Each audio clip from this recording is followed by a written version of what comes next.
All right.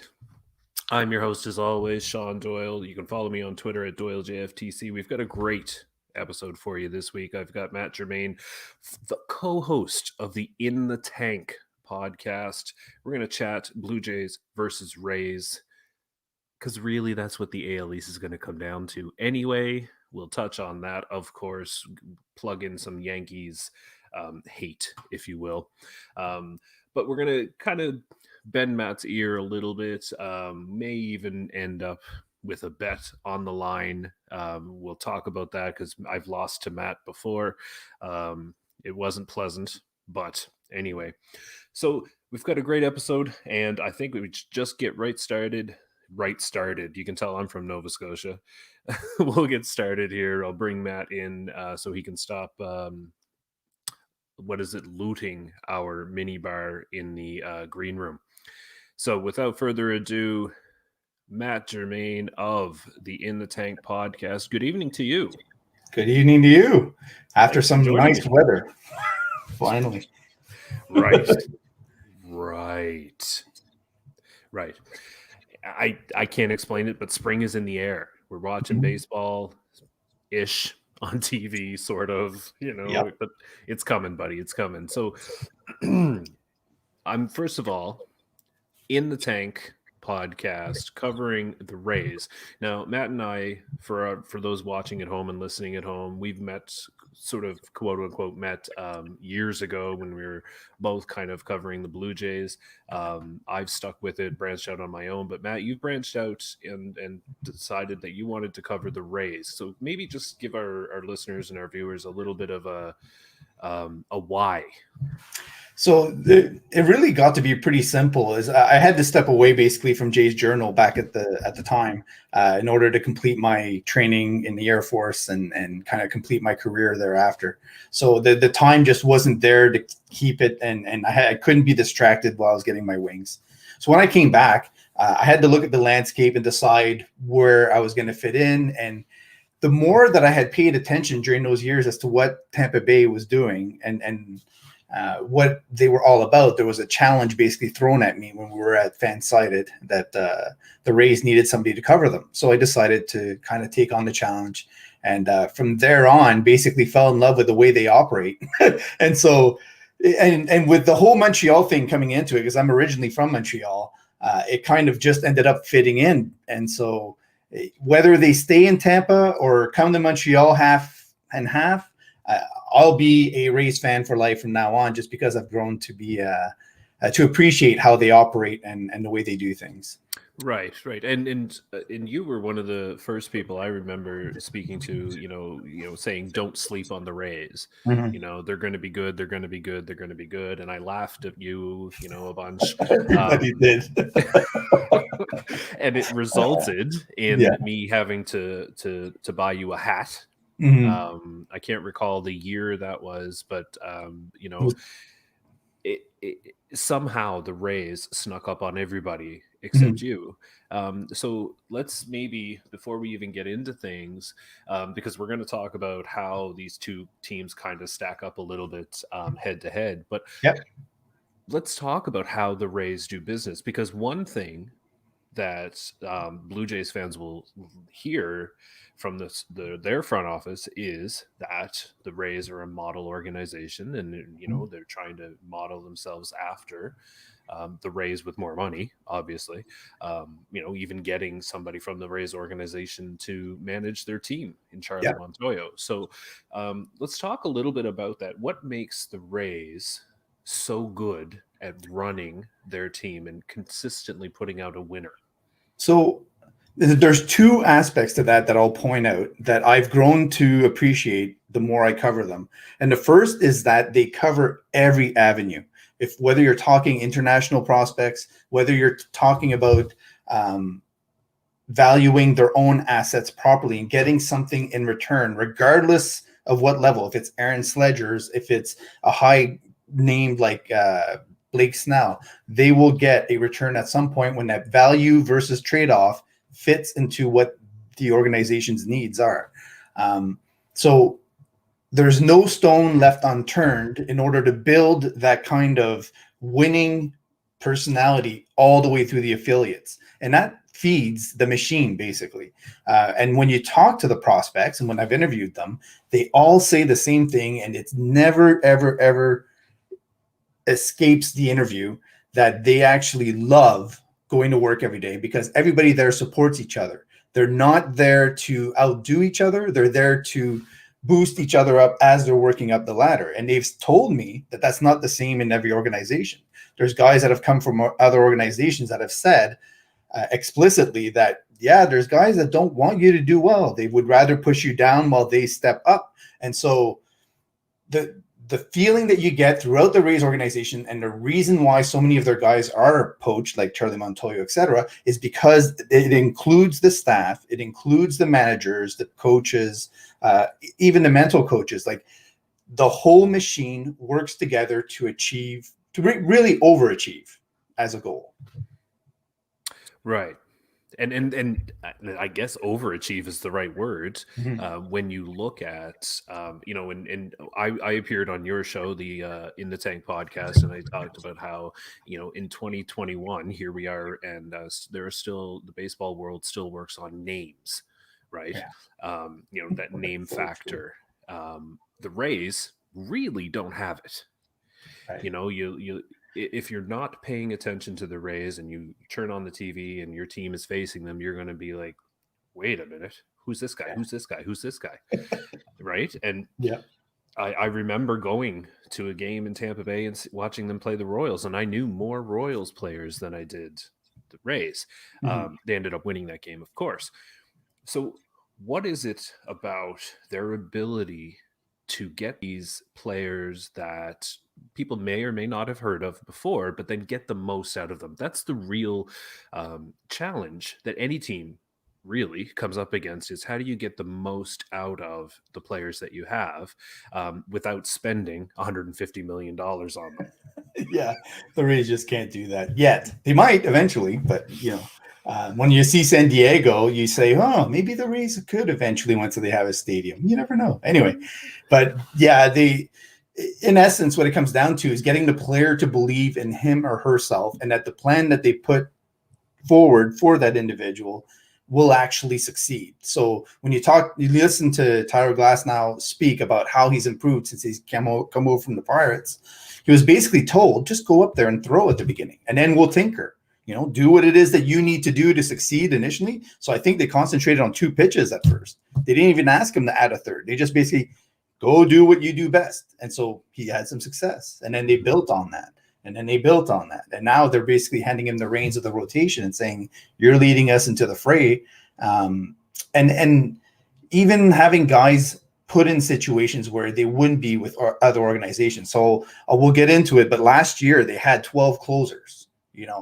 They put guys either opening or whatever. It didn't matter what role, but everybody feels on the Rays like they're part of the team and they're going to have a role to play. And as long as they have that, they're happy. They're just right. They're chipping in. Right. And that cost me in my fantasy pool as well, because trying to pin down who is going to collect saves for the Rays was near impossible. Don't do it. And I gave up, actually. But does this perhaps go back to how much credit does Joe Maddon deserve? Because there is that, you remember the first year they made the playoffs and they had those T-shirts, 27 equals 9. 3 more wins from the offense, from the starting rotation, from the bullpen, whatever, or from defense. Sorry. How much of, I guess, their success after that is owed to Joe Maddon? But I think there was a sense of being fine with being an individual team and actually not having to adhere to what all the other teams in Major League Baseball were doing. And that's basically what Joe left behind, was this sense of being unique is a good thing. Cherish it, embrace it. And then you get to be an individual after that. And you don't get dance-offs like Randy Arozarena and Brett Phillips unless you have that kind of mentality, right? So, and that loosens everybody up. And being loose in Major League Baseball is not an easy thing when you're going up against the Yankees and the Red Sox as often as you are, right? Or the Dodgers. So, yeah. That's what I Yeah, would no, say. I mean, you just look at Vlad Jr. Mhm. and how easy to ask yourself, how easy is it to relax? Right. So all of this, and Steve is watching on our YouTube channel here, and I'm going to throw his question up here for us. Do we believe the Rays baseball model is translatable to the Blue Jays, or are teams missing critical steps when they try to copycat? Because I think, Matt, one thing that kind of we haven't really talked about with regard to how the Rays do business, it's Mhm. they have to do business the way they do it, right? They don't have $150 million to throw at a George Springer. So, and that's, I guess, the fundamental difference really between Tampa Bay and Toronto. If we're looking at Toronto trying to copy the way the Rays do business, the, the, the real question is how do, I guess, is it translatable given that Toronto has that kind of the money angle that Tampa Bay doesn't have? So it's a great question because you saw teams like the Dodgers go to the opener. The Yankees went to the opener. So when you say that, yes, people will try to copy it. But what I would say is it has to be done with the right plan in mind. There's only one Eric Neander that has the relationships with all the other managers to be able to have that relationship to extract talent from those teams when it suits him best, right? So I'll give you an example. This year, he sent out Nate Lowe and Jake Guenther to Texas, right? Two first basemen, two guys that would have been hot, like two big parts at first base in their whole minors organization. Now, after that, he sent out three different relievers and got back two first basemen, Dylan Paulson and Evan Edwards, two guys that are going to step right in and fill those holes with relievers that wouldn't have had a place on the organizational chart because of how much depth they have. So it's that whole being able to keep the wheels spinning with their talents and keeping the organizations filled with as much talent as possible. And we'll get into it later, but they have 65 guys that are going to be Rule 5 eligible this year in December. 65. So they're going to be busy when it comes to that, right? But it's a testament to how much talent they've brought in.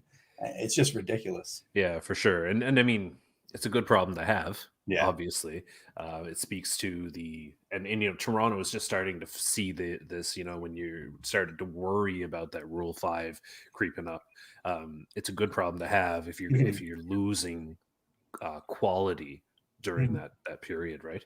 Exactly. Okay, so let's get down to it. 2020, the Tampa Bay Rays bounced the Toronto Blue Jays rather easily. We won't dwell too much on that. It's the first taste of the playoffs for the Blue Jays, right? So yeah, it's not a big deal. No, and it was nothing season really anyway. 60 games, anything can happen. Dodgers winning, who cares? They really should be pissed that they didn't win in 2017 because that would have counted.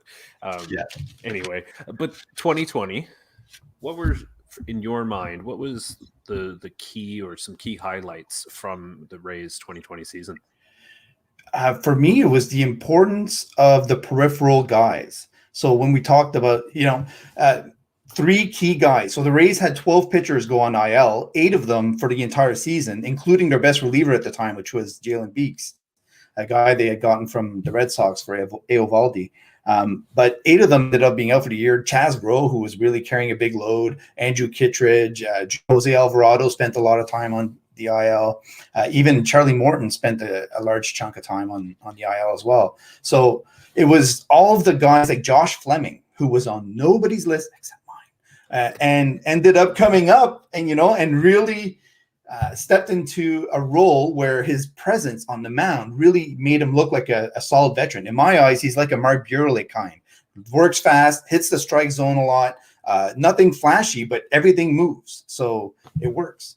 So they had a lot of those guys. And this year they did it again when they went and got Jeffrey Springs and Chris Mazza for Ronaldo Hernandez, trade away a top 100 prospect just for 2 relievers. It's that kind of move that'll help you sustain your pitching long-term in the season. So the takeaway from that was to not overlook the talent they're bringing in as non-roster invitees, the guys they have in AAA that are seasoned and ready, and that they're willing to kind of bring up and really give an important role to in season when they need them, and then possibly send them back down. So those optionable talents. Right. So here's an interesting question from Karen, who Jays from the Couch writer hosts every Thursday at 7 p.m.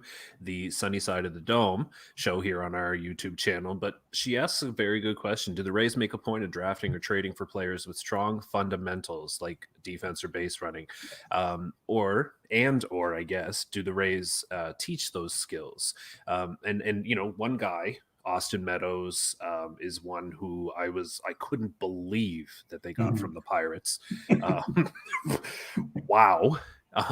Yeah. But maybe somebody like him or a Tyler Glasnow as well, right? Right. So it's definitely one of the traits that they have that they build a lot of is center of the field. They are huge when it comes to middle infielders. If you look at their shortstop depth through the minors, it's absolutely ridiculous. They're the only franchise in Major League Baseball that could trade away Lucius Fox and not even blink and say, yeah, well, we needed Brett Phillips for the outfield, so it doesn't really hurt us. We have 18 other guys that we can put into that role. So it's just ridiculous. So what they have is guys, because the reason they build in the middle of the field is because they can shift those guys. So we saw it in spring training with Vidal Brujan. They can send him up to center field, third base, left field. He fits a bit everywhere. He's a switch hitter on top of it. And most guys who do play shortstop for them are like Xavier Edwards, Taylor Walls. So what you're going to see coming up with the Rays a lot is high contact rates, versatile infielders. And I think a lot of organizations are going to copy that. They're going to be concentrated more on speed, range, high defensive capabilities, and versatile. That's something that you can copy. Right. Fair enough. Yeah. So let's get into then this comparison, because you mentioned strong up the middle. And I think the one position, and I'd like to, just go around the diamonds and kind of just do a quick comparison. But the one position I think Toronto has an advantage over Tampa Bay, whether it's at the major league level or depth wise, is at the catcher position. So, and when we wanted to dream this offseason, we wanted to dream about potential trades for Blake Snell and whatever. One of the things that here in Jays land, we said, well, they need catching. Right. So if I'm looking at the combination of Mike Zunino, who I love, by the way, and Francisco Mejia,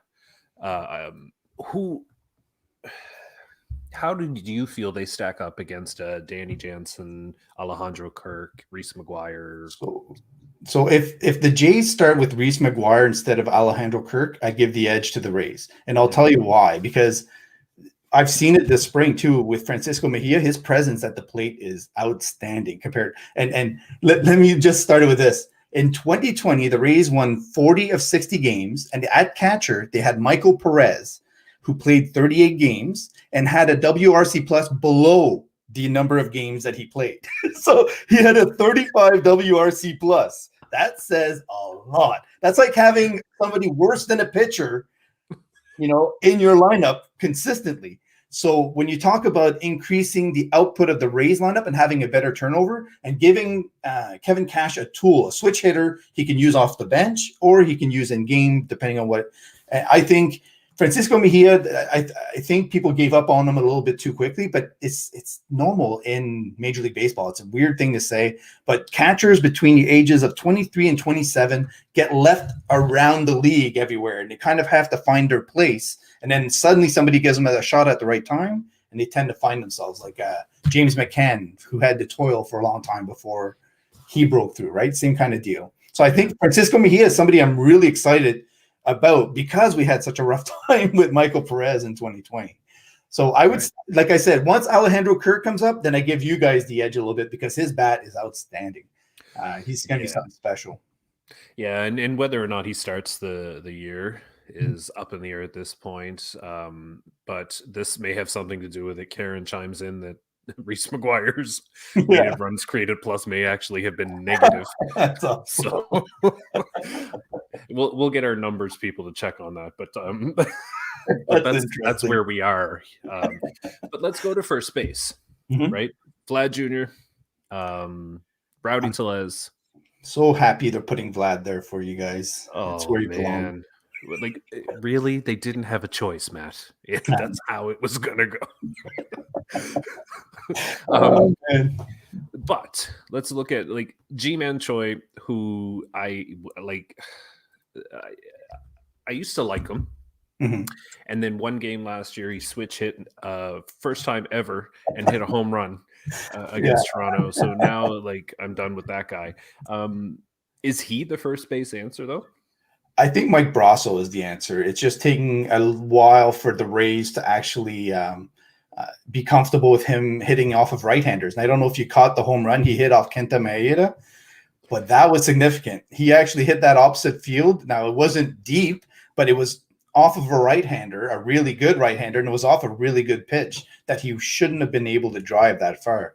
So I think he's going to be the answer long-term. Now, they're always going to have somebody else to go with him. And the great thing is Yoshi Tsutsugo also looks like he's finally comfortable with the Rays. So between those two, they're not as good a glove-picking pitches or throws across the diamond out of the dirt as Ji-Man Choi was. And I think a lot of people don't value that enough. The amount of throws to first that he saved were just incredible. So there will always be a place where Ji-Man Choi, and especially for the first half of the season, they're facing the Yankees 13 times before June 4th. And he's a Yankee killer, especially against Jared Cole. So long-term, though, I still give it to Mike Brasso because of his bat is significantly better overall. Okay. Now, compared to the Blue Vlad Jays duo, I mean, the only question mark is whether or not Vlad, is finally going to live up to that. So personally, when you have the two of Tellez and Vlad, I'm going to still give the edge to Toronto, particularly in the power department. Would you agree or no? Yes, but I need to see Vlad do it over a full year average wise, because you can have all the power you want, but so I would say that Mike Brasso is more ready to hit for high average 2021 unless Vlad finally is comfortable like we've seen in spring and can continue doing that. Then he's going to run away with it for sure. His talents are incredible. I'm glad they finally brought somebody like Springer and Semien in. Something they never did for Travis Snyder while he was coming up with the Jays. And man, it's just ridiculous how much the Jays put pressure on the young guys to carry the load. So it should have been done last year, but I'm glad they did it this year. So I think Vladdy will run away with it this year, but don't sleep on Mike Brasso. I followed him all the way through the minors. I was the only guy with him in my top 20, and he hit 150 WRC plus all the way through the minors. He would have won the MVP in the ABL if he hadn't got hurt while he was playing down there. He's just a much better hitter than people give him credit for. Fair enough. And then again, it seems to be like the theme of the Rays, right? They're much better fill in the blank than people give them credit for. Second base, we have Marcus Semien. Who is going to man second base for the Rays? Originally, like until June, it'll be Brandon Lau for sure. And to me, he's heads and heels. There's maybe 2 or 3 guys in it that you could compare him with across MLB. So I give the Jays or the Rays a significant edge there. Marcus Semien had a career year 2 years ago, or is it 2 years ago? Yeah. And I think that's what's carried him a lot. I'm not sure the bat's going to come back ever to that point. I put him like a middle of the pack sort of second baseman offensively. So, and Brendan Lau is excellent defensively. So, I love me some Brandon Lau. He's one guy who I really enjoy. Shortstop, Willy Adames versus Bo Bichette. It's an interesting one. It is an interesting one. Yeah. So who do you give the edge to? So there's 3 factors there. Defensively, by far, Willy Adames. I believe, just because of consistency. I think Bichette has the ability to make outstanding plays, and yet it's just consistently not making errors or mistakes. That's all. And bat-wise, definitely consistency-wise, Bichette. Adames can have streaks of a month and a half or so where he's carrying the load, and he just looks like he's about to break out. And he's looked a lot like that in spring on occasion, and he has that potential. He's still, inching towards 27, so he's still a really young guy, younger than people would think. But and he has the added pressure of guys behind him, so that may motivate him enough. You've got Wander Franco coming up behind you, Taylor Walls, who's also an excellent defender. So that may be the motivator he needs to break out. But I still would give it to Bichette. And like I said, there's three things. The caveat to that is health. So Bichette plays really hard, and he's he's had some significant injuries in the past. Whether or not that catches up to him in a 162-game season, I have no idea.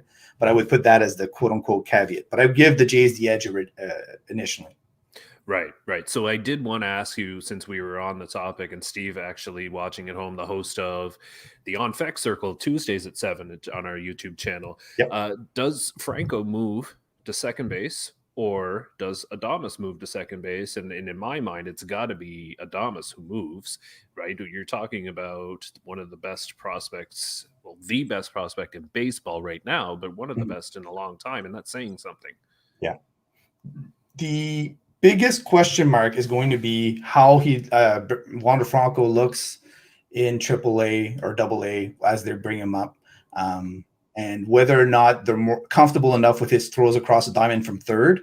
I think that could be his future home, and I still think Taylor Walls can have an impact on that whole situation as well.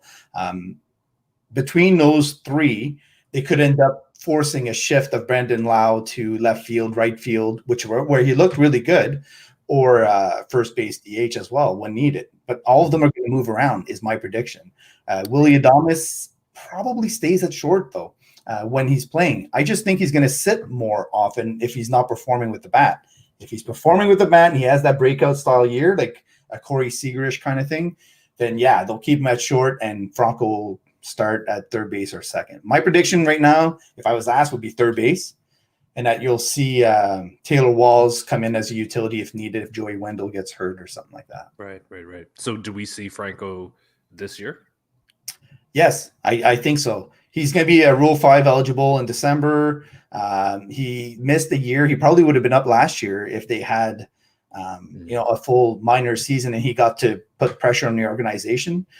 Thankfully, he hasn't blown the lid off the pot in the spring, so that's reduced a bit of the pressure on them to start him right away. But yeah, I think if he's doing as well as I envision him doing, by mid-June to early July, he should be up with the Rays. Okay, fair enough. All right, so let's go to third base. Cavan Biggio for the Blue Jays. That's to start. We know that it's probably going to be a merry-go-round. On both teams, really. Yeah. So that's an interesting one to compare. Yeah. So when you look at the Rays at third base, I assume Yandy Diaz will slot in there. Joey Wendell. Yeah. So is that how it's going to look? Right. It'll be those two guys and Mike Brasso on occasion if they're starting somebody at first that they also want two right-hand bats. So we'll get into that eventually. But bench-wise, the Rays are just filled with guys that can move around. So Mike Brasso can play all four infield spots. So can Joey Wendell. So depending on what Kevin Cash wants to do with the lineup, they can overload lefties or overload righties. So I think those are the three guys you're going to see initially: Diaz, Wendell, and Brasso. And because they are all really solid defensively, I would give them an edge overall than the Jays' options. Biggio, if he settles in there nice and actually adopts it really well, he could definitely end up being the better option between. Yeah, your excuse me, your comment about the versatility is what's I think for me it seems like Toronto is almost forcing the versatility, whereas Tampa Bay just has it. Right. And forcing Biggio to try and get comfortable at third, and sometimes even play the outfield. And we saw at the beginning of the spring where Lord Gurriel was taking ground balls at third. He should never step foot in the infield. But here we are. As an outsider, whose arm do you like better at third base? Bichette, theoretically, or Biggio? I would have to say Bichette. Right. So that, to me, that's what they should have done. Just keep Semien at short, move Bichette to third. Now, I think Bichette's probably the one that would say, no, I want to play shortstop. And that's why they didn't. But I think that hurts the Jays defensively, which is kind of a shame. Right. Right. Okay, so let's move to the outfield. Left field, we'll start there. Lord Gurriel, just talked about him in left field. Love that arm in left field, where he doesn't have to be as accurate as throwing to first base from second, which is kind of important. And in left field, I assume Randy Arozarena will right. Is that his job to lose? Yes.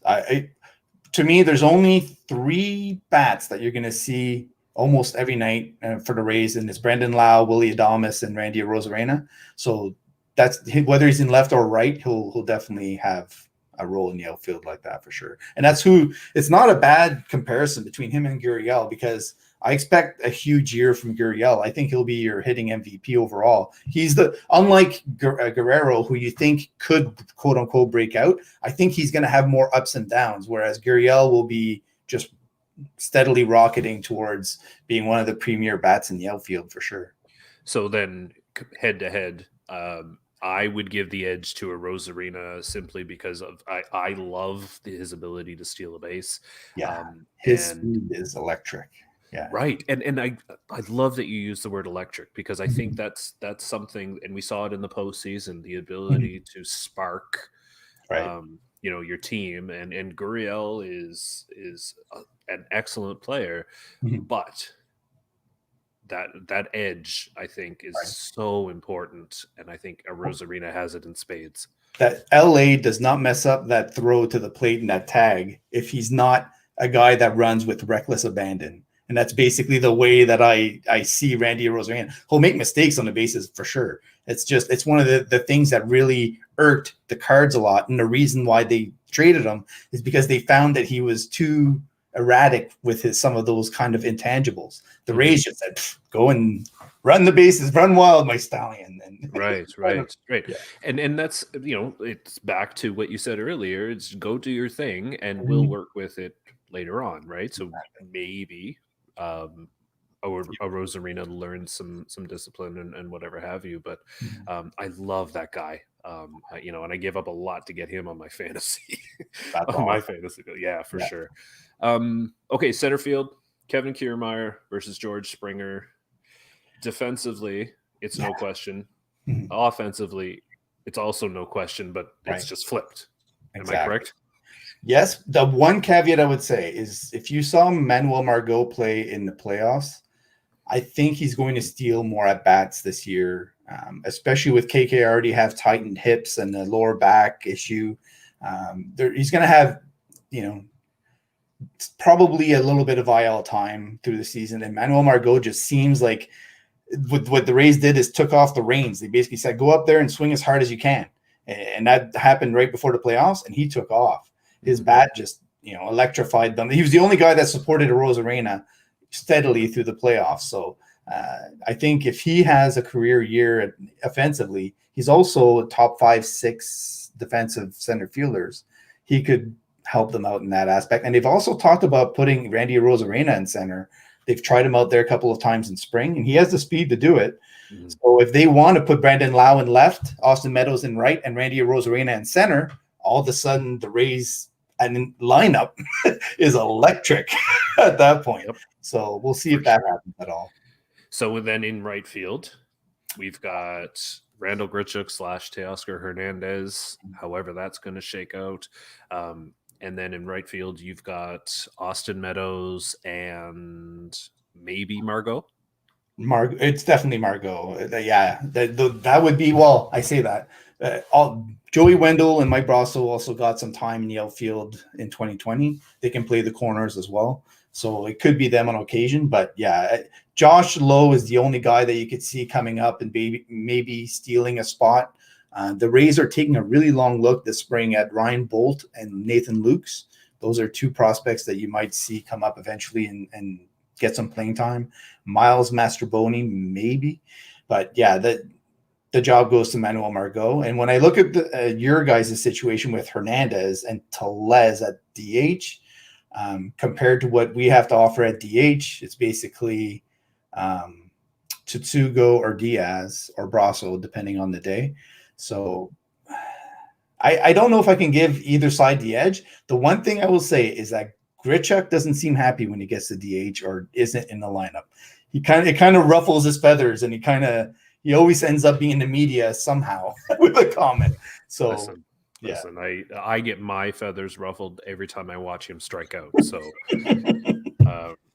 you know, like that's how much I care about what Randall Grichuk wants. Okay, I gotcha. We're running short on time here, but so let's we'll do the starting rotation as a whole unit.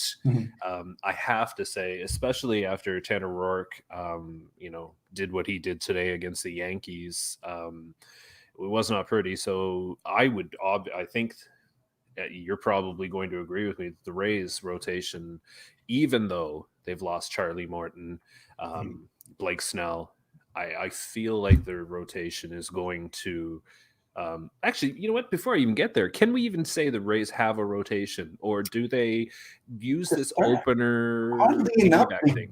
They decided to go. Basically, you're gonna have Glass now. He's not gonna get an opener. Yarbrough's not going to get an opener more than likely to start, and neither is Michael Wacha. Those are three guys I don't believe will have openers to start because Rich Hill and Chris Archer are starting with late, basically in this shorter injury sort of time. They may get an opener for 2, 3, 4 starts, but after that, they'll be regular starters.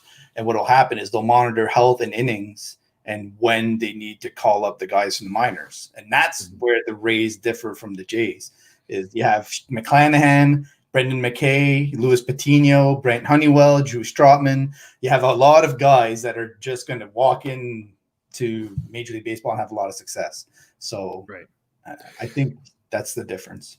Yeah, and then, I think you said it earlier with regard to how many starters a team needs, due to injuries and all of that stuff. And you're absolutely right. The Rays just seemingly have this kind of never-ending lineup of pitchers to just come in and do their thing, and then they're gone again. And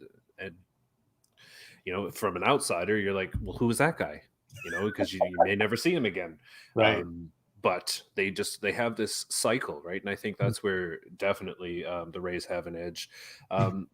With regard to the bullpen, I think they match up evenly. I really do.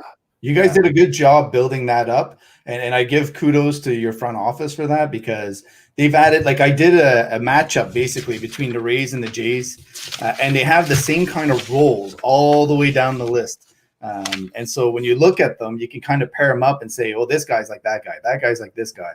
And so I think you're going to have a lot of success. Now, I did like Anthony Bass a lot. I thought he'd be back. I don't know why he wasn't, but that, you guys did a good job replenishing that for sure.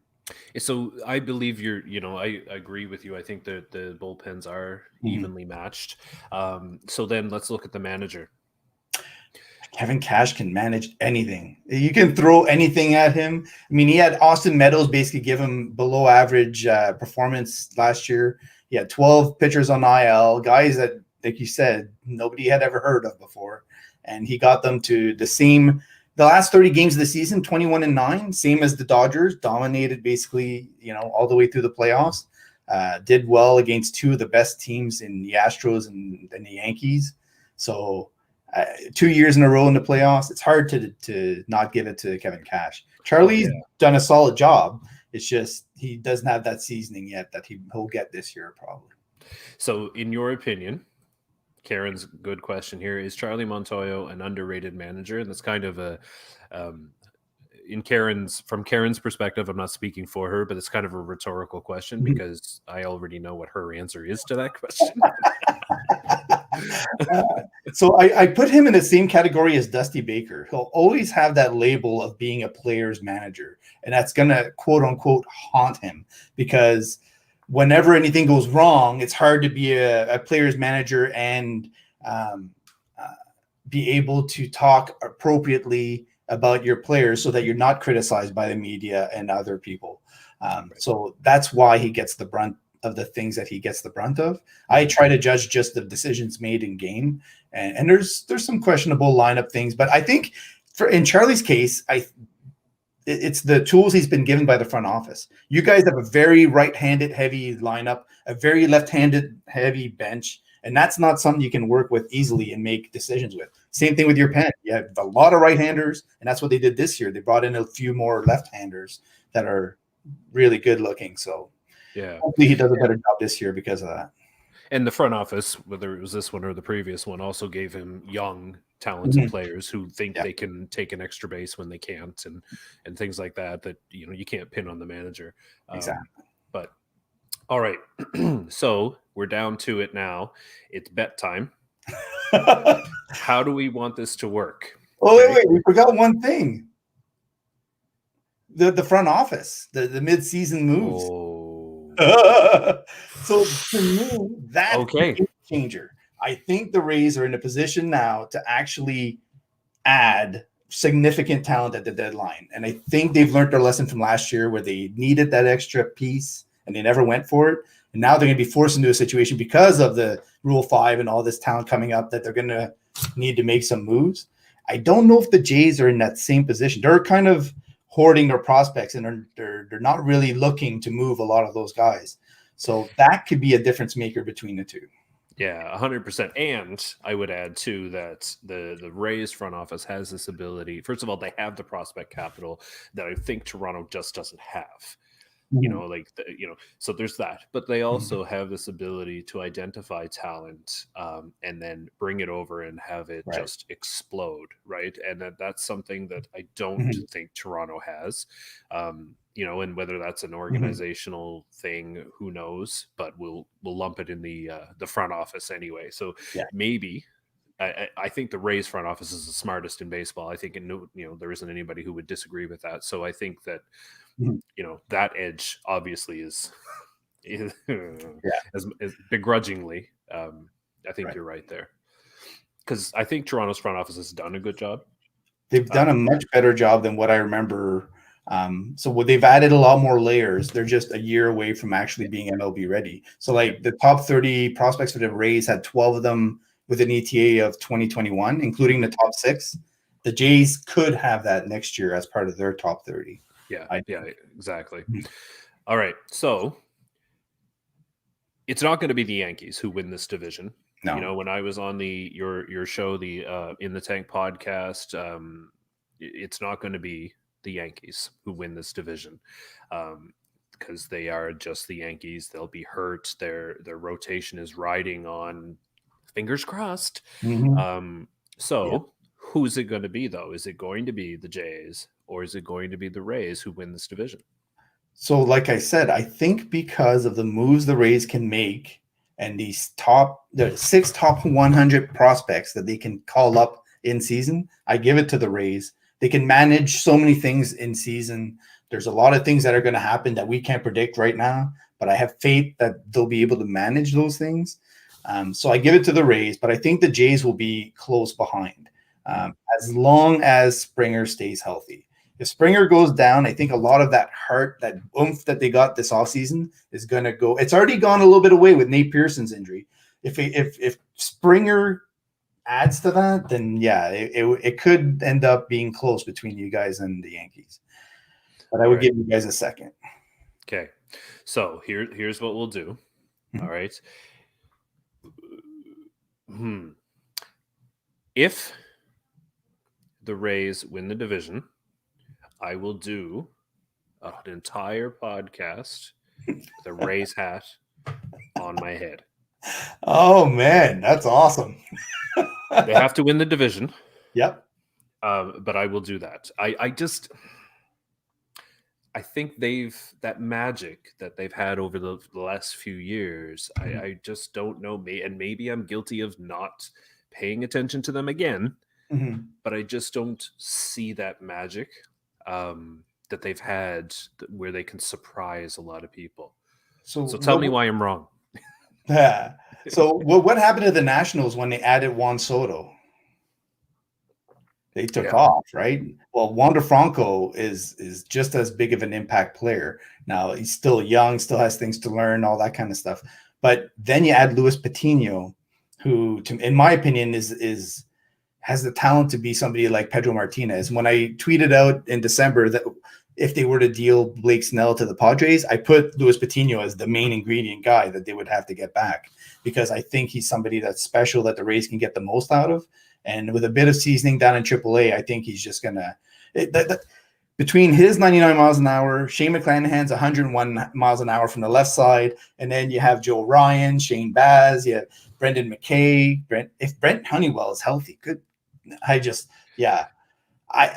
I think Mejia is going to be enough of a boost for the lineup. Randy Arozarena is not going to be as far a drop from what he was in 2020 as people think. I think they're going to run like crazy. They've got so many speed guys. It's incredible. And that's one thing I would say is going to hurt the Yankees. They have only one guy that's rated above 5.5 on Fangraphs, and that's DJ LeMahieu, who's going to be 33. So, yeah, that's not a good thing. Yeah. That would be my selling point. And I don't think Kevin Cash and Kyle Snyder can go through a whole season like that and 2 playoff series like they did. I think they're going to be like the Dodgers for the next 3 or 4 years. They're just going to be in there perennially in the playoffs, and they're going to do a lot of damage. Okay. So if the Jays win, though, you have to come back on the show, and you have to do an entire show with the Jays hat on. Not a problem. We'll do it. Perfect. So we're just about out of time here, but I want to get to a bunch of questions. They've been flying in here. Nice. Lars Nelson has one on Facebook. I saw St. Petersburg has solicited bids from developers for Tropicana Field site, and some did not include the dome still being there. Has the city given up on trying to keep the Rays in St. Pete, or are they working on assumption that the team will be moved? Well, I think they're trying to show people in St. Pete that they tried, because in truth, even if they decided to build that, and they would have to pay over 50% of that stadium in order for it to actually happen, right? And I don't know if that city is willing to do that or has a plan on how to fund that.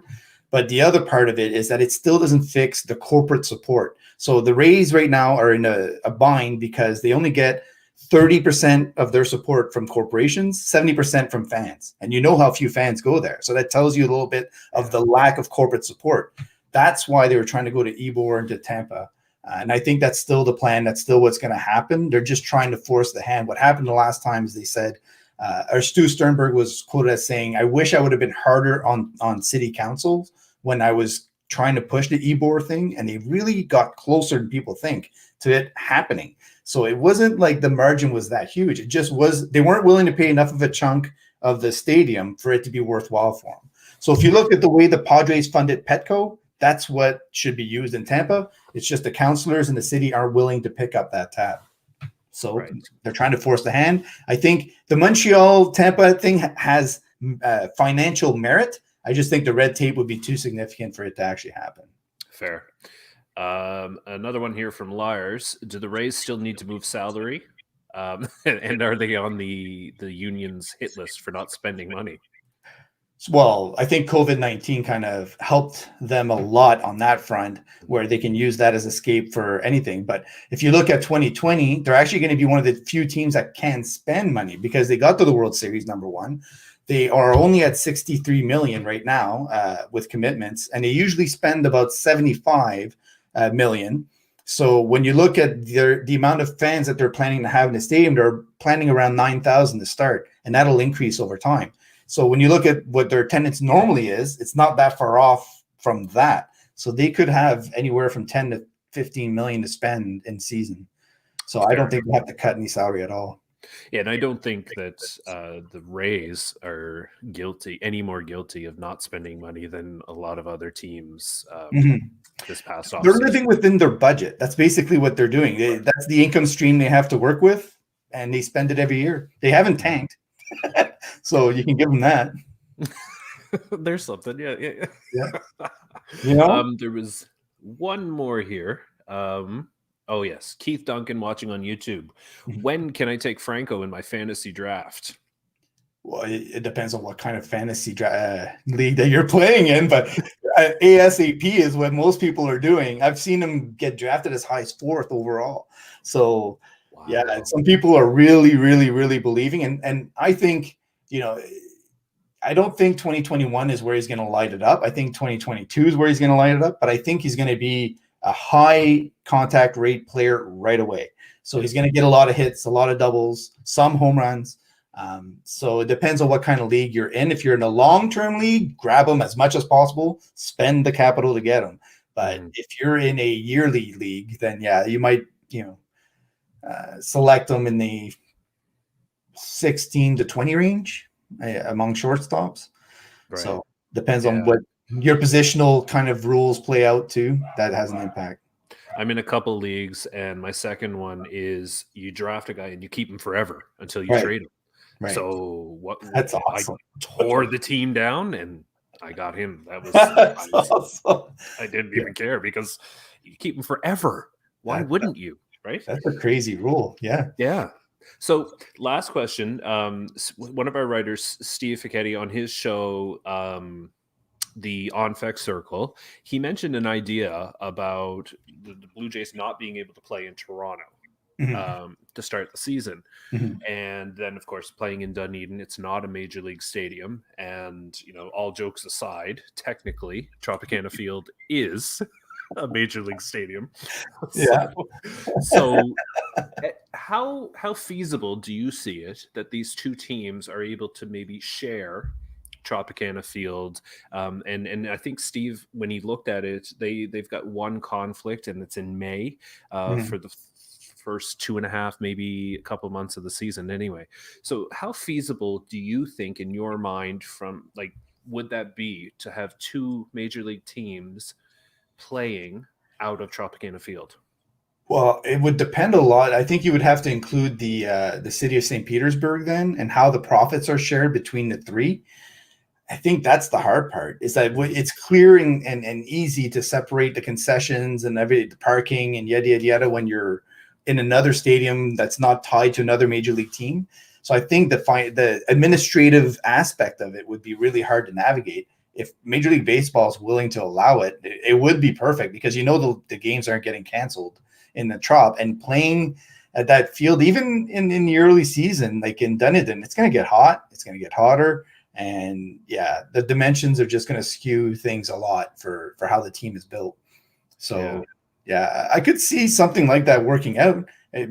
Tampa makes a lot of sense because the Raptors were there. You might as well keep piling it on with Toronto teams. Yeah, I just don't see it. From a guy who's sat watching the Blue Jays go into that little house of horrors and lose in unspeakable ways sometimes, I'm not sure that I want them playing their home games there. Exactly.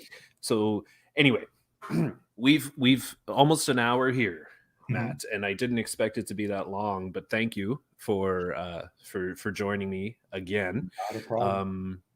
Let everybody know how they can follow you and your Rays exploits, because I have to say, and I'm not just buttering you up here, but we follow each other on Twitter. Obviously, we've been talking for years, and you're one of the more intelligent people on Twitter, which is, I suppose no easy, not a big accomplishment really, but but if people want intelligent, thoughtful coverage for a team that there isn't really a lot of coverage for, how can they follow you and everything you do?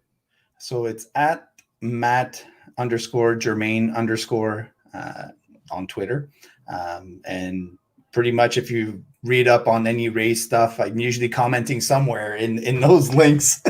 I'm pretty active on Twitter, so that's the one place to find me, basically. And we have our In the Tank podcast, which we're still in the infancy. It's a baby. It's a little baby, but it's growing pretty fast. We've gotten a lot of support from players, and we're trying to fill a need, basically, in covering the prospects in the proper way, especially in an organization that deserves it more than any other. So yeah, that's why we started it, and hopefully it takes off and people enjoy it. Yeah, I had a great time the other day, and I hope everybody goes, and while they're, they've already subscribed, hint hint, to the Jays from the Couch podcast, you might as well add another one. Solid coverage in the tank. Look for it everywhere you find a podcast. Matt, we're at the end, buddy. Thank you so much. Flew. Thank you very much for having me on. It was a pleasure. And absolutely. I look forward to any updates. Next series that comes up, we'll have to converse some way somehow. For sure, we will. And now that there's something on the line here, I'm gonna look for the ugliest hat I can find to make you wear, and then I'm gonna find it, buddy. It's gonna be one of these weirdo ones too that they think somebody somewhere is gonna wear it. Right. It'll be some sort of fishing hat with a I gotcha. Like Hawaiian print. It's all. Anyway. All right, Matt. Thanks so much, buddy. We'll talk again soon. All right. Take care. All right, man. And that brings us to the end. Episode 252 of the Jays from the Couch radio podcast. I want to thank Matt for coming on. Thank you, everybody who shared your comments and your questions, whether you were watching on YouTube or Facebook or Twitter. I really appreciate it. Don't miss the the audio version on Apple, Google, Spotify. Everywhere you find a podcast, you'll find Jays from the Couch. And of course, look for the In the Tank podcast as well. And head to jaysfromthecouch.com for all your Blue Jays coverage. We've got a new feature coming out as of tomorrow. We're recording here on Sunday, so Monday, we've got a new feature giving you everything you need for those water cooler chats. So head to Jays from the Couch for all your Blue Jays coverage. So for Matt, this is Shaun Doyle. You can follow me on Twitter at DoyleJFtC. Hoping life gives you a juicy fastball down the middle and you don't miss it. Take care.